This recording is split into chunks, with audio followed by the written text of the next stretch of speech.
যে ভাৰত গোলাম হৈ গ'ল, এই ভাৰতক মুক্ত কৰা প্ৰত্যেকজন মুছলমানৰ ওপৰত ফৰজ, যেনেকৈ নমাজ আৰু ৰোজা আমাৰ ওপৰত ফৰজ। আৰু আগষ্ট উপলক্ষে আজি আমাৰ উদালিৰ ৰহমানিয়া মাদ্ৰাছাত জাতীয় পতাকা উত্তোলন কৰা হৈছে বহুত উলহ মালহেৰে।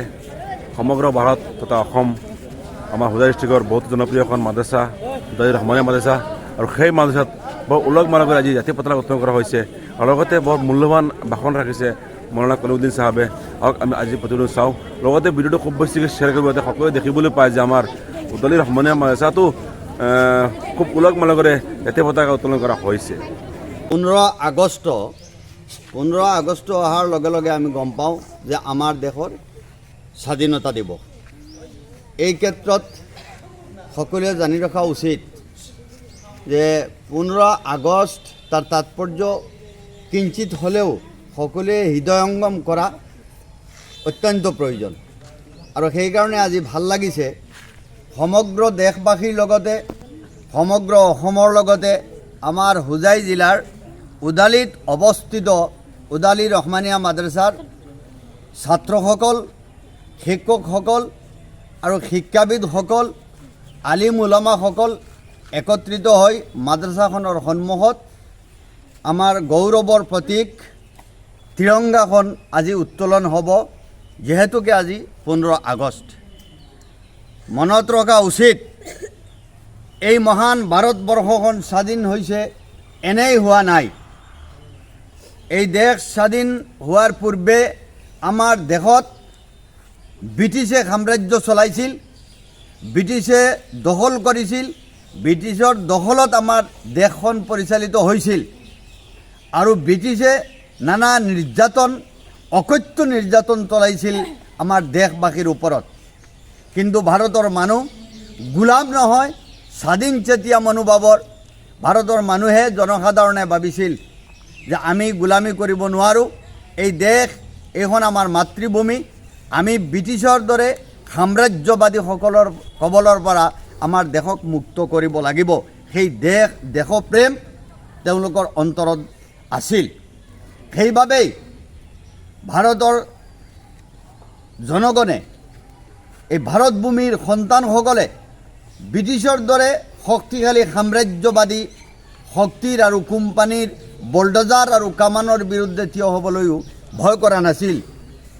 ব্ৰিটিছৰ লগত, ব্ৰিটিছৰ সৈন্য বাহিনীসকলৰ লগত সশস্ত্ৰ বিপ্লৱী ব্ৰিটিছৰ বিৰুদ্ধে সমৰ সজ্জাত থিয় হৈ প্ৰত্যক্ষ সংগ্ৰাম কৰিছিল।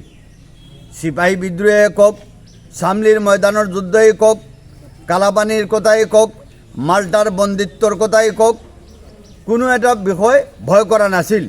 জঁপিয়াই পৰিছিল বীৰ বীৰংগনাসকল সিংহৰ দৰে ব্ৰিটিছ সাম্ৰাজ্যবাদীৰ বিৰুদ্ধে। বিশেষকৈ আজি যিহেতুকে আমি এখন মাদ্ৰাছা, সকলোৱে দেখিছে মাদ্ৰাছা ছাত্ৰসকল আছিল, ইয়াতে আছে। আমাৰ ভাৰতবৰ্ষৰ তদানীন্তন সময়ৰ আলিম উলামাসকলে ফতোৱা জাৰি কৰিছিল যে আমাৰ দেশ মাতৃক উদ্ধাৰ কৰিবৰ কাৰণে ব্ৰিটিছৰ বিৰুদ্ধে আমি যুদ্ধ কৰিব লাগে, ৰণাংগনত জঁপিয়াই পৰিব লাগে। আৰু সেয়েহে আমাৰ সেই সময়ৰ কিংবদন্তি বুজুৰ্গ মৌলানা শ্বাহ আব্দুল আজিজ মুহাদ্দিছ দেহলভী ৰহমতুল্লাহ আলাইয়ে ফতোৱা জাৰি কৰিছিল, যি ফতোৱাৰ নাম ফতোৱাই আজিজিয়া, যাক পিছত কোৱা হৈছে আজিজিয়া শ্বেতপত্ৰ। তাতে কোৱা হৈছিল যে ভাৰত গোলাম হৈ গ'ল, এই ভাৰতক মুক্ত কৰা প্ৰত্যেকজন মুছলমানৰ ওপৰত ফৰজ। 57,000তকৈ অধিক উলামায়ে কেৰাম শ্বহীদ হৈছিল, লক্ষ লক্ষ মুছলমানো শ্বহীদ হৈছিল। গতিকে ভাৰতৰ সেই সময়ৰ বুজুৰ্গসকলে তেতিয়াই চিন্তা কৰিছিল যে আমি কেৱল মুছলমানসকলে থিয় হৈ যুদ্ধ কৰিলে নহ'ব, হিন্দু, মুছলমান, জৈন, খ্ৰীষ্টান, বৌদ্ধিষ্ট, ইছাই সকলোৱে মিলি সমগ্ৰ ভাৰতবাসী একেলগে আমি ব্ৰিটিছৰ বিৰুদ্ধে যুদ্ধ কৰিব লাগিব। আৰু সেই কথা অনুধাৱন কৰিয়েই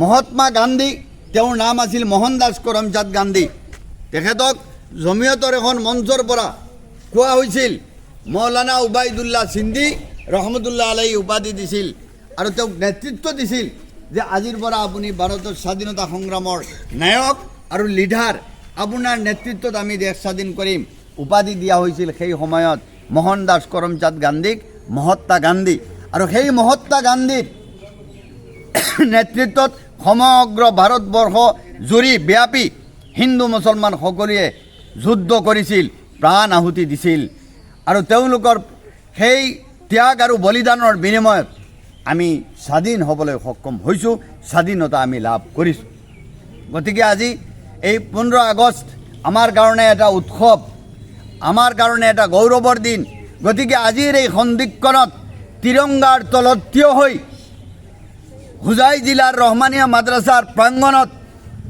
আজি ইতিমধ্যে আমি পতাকা উত্তোলন কৰিম এই পতাকা উত্তোলনস্থলীত আমি সকলোৱে থিয় হৈ স্বাধীনতা সংগ্ৰামত ব্ৰিটিছৰ কবলৰ পৰা মুক্ত কৰাৰ কাৰণে যিসকল শ্বহীদ হৈছিল সেই বীৰ বীৰংগনাসকলক শ্বহীদসকলক আমি আজি শ্ৰদ্ধাৰে সোঁৱৰিছোঁ শ্ৰদ্ধাঞ্জলি জ্ঞাপন কৰিছোঁ আৰু লগে লগে আমাৰ আজিৰ এই সময়ত আমাৰ দেশৰ সাৰ্বভৌমত্ব অখণ্ডতা ৰক্ষা কৰিবৰ কাৰণে যিসকল সৈনিকে প্ৰাণ আহুতি দিছে তেওঁলোকৰ প্ৰতিও আমি শ্ৰদ্ধাঞ্জলি জ্ঞাপন কৰিছোঁ লগে লগে আজি আমি পণ লৈছোঁ আমি এই তিৰংগাৰ তলত থিয় হৈ পণ লৈছোঁ যে আমাৰ বীৰ বীৰংগনাসকলে স্বাধীন কৰি থৈ যোৱা এই দেশখনক ৰক্ষণাবেক্ষণ দিয়াৰ কাৰণে আমাৰ দেশৰ সাৰ্বভৌমত্ব অখণ্ডতা স্বাধীনতা ধৰ্ম নিৰপেক্ষতা আৰু সংবিধান ৰক্ষাৰ কাৰণে যদি আজিও দেশ মাতৃৰ কাৰণে যদি আমিও কিবা বলিদান দিবলগীয়া হয় আমিও যদি ত্যাগ কৰিবলগীয়া হয় আমি সাজু আছোঁ ইনশাআল্লাহ আমি যিকোনো মুহূৰ্তত আমাৰ দেশৰ কাৰণে যিকোনো ত্যাগ কৰিবলৈ আমি প্ৰস্তুত আছোঁ